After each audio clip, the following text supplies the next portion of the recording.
仁波切一直都想盖一座杜布扎巴坚站的圣塔，因为这么做将为杜布扎巴坚站的转世传承及多杰雄德的传承继续兴盛造下善因。所以我们决定要造杜布扎巴坚站的圣塔，并且把这座圣塔纳入仁波切舍利殿的一部分。因为仁波切为多杰雄德传承的兴盛所付出的努力，是他最伟大的事业之一。这座塔的整体设计灵感取自于传统的菩提塔设计。我们跟一位对藏族画像有一点经验的雕像老师合作，替这座塔做了白色石膏模型。圣塔的模型做好之后，在2020年的春节之前，我们亲自到了中国一趟，做了第一次模型检验。那时候的圣塔模型虽然只是一个1:1的白色石膏模型，但非常庄严。感谢雕像老师对这份工作的认真和细心的态度，他和他的团队都根据我们的要求做到最好。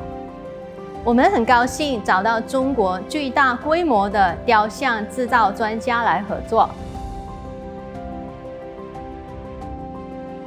这将是世上第一座杜布扎巴坚站的圣塔，它非常殊胜，因为这座圣塔中有着从西藏布达拉宫取得的杜布扎巴坚站穿过的一片圣袍。除了杜布扎巴坚站的圣袍以外，圣塔里头还将供奉他的前世班禅索南扎巴的法帽神，以及杜布扎巴坚站的上师四世班禅大师的念珠绳。我们也依照传统，将其他圣物装入圣塔中，每件物品都非常殊胜。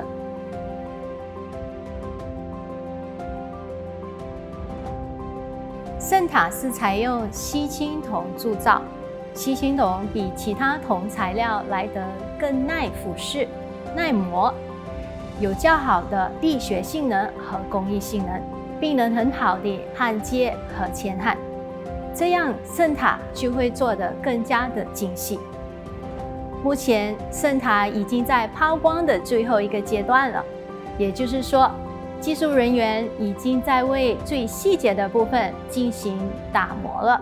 细节的部分完成之后呢，下一步就是要准备贴金了。做完贴金，圣塔就会运往马来西亚。